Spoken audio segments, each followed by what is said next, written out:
So birthday ni Paimon today, June 1. Pero alam mo ba, nakahapon lang, may pasabog ang English voice actress niya. Yup, si Corina Boitger, the voice behind Paimon, kaka-post lang na she's officially done voicing her. After Jacob was replaced, I sent notice to Hoyo saying that I would no longer voice Paimon until they became union, so they'll probably just replace me.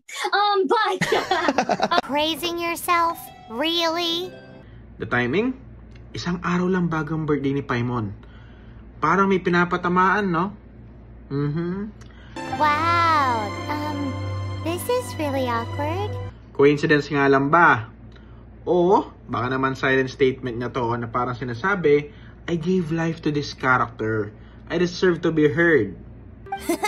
What do you mean? So ngayon, hindi lang natin sineselebrate ang birthday ni Paimon, pero pati yung boses na nagbigay ng buhay sa kanya. Ikaw ba? Anong tingin mo? Subtle mic drop? Or,